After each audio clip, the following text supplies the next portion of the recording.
Weekend enjoy કરવા માટે અમે જવાના હતા એક રિસોર્ટમાં. સવારે 8 વાગ્યે મિસ્ટર રોનકની ગાડી એકદમ રેડી થઈ ગઈ હતી. મમ્મીજી પપ્પાને જય શ્રી કૃષ્ણ કહી દીધા હતા અને અમારી સવારી ચાલી 4 વ્હીલ લેવા માટે. જી હા, 4 વ્હીલ લેવા માટે અમે પહોંચી ગયા મમ્મીના ઘરે. મમ્મીને જય શ્રી કૃષ્ણ કીધું અને પાણીની બોટલ ત્યાંથી જ ભરી લીધી. અને ત્યાં સુધીમાં પપ્પા અને રોનકે ગાડી પાર્કિંગમાંથી બહાર કાઢી અને અમારી સવારી ચાલી આગળ. અમારી સવારી હવે અમારા ફ્રેન્ડને પિકઅપ કરવાની છે. તો જો અમારા બધા જ ફ્રેન્ડ છે તે ગાડીમાં ગોઠવાઈ ગયા છે ને અમારી સવારી ત્યાંથી આગળ ચાલી અને પહોંચી ગઈ વનરાવન રિસોર્ટમાં.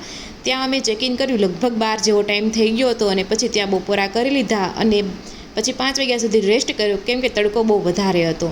પછી અમે પડ્યા સ્વિમિંગમાં. સ્વિમિંગ કર્યા બાદ અમે થોડી કરી એડવેન્ચર એક્ટિવિટી. એડવેન્ચર એક્ટિવિટીમાં બહુ મજા આવી ગઈ. જીપલાઇનમાં બહુ મજા આવી. ત્યાર પછી અમે થોડીક ઉતારી રીલ્સ જોવા માટે મારી ઇન્સ્ટાગ્રામ આઈડી રાધિકા તળાવિયાને ફોલો કરી લેજો.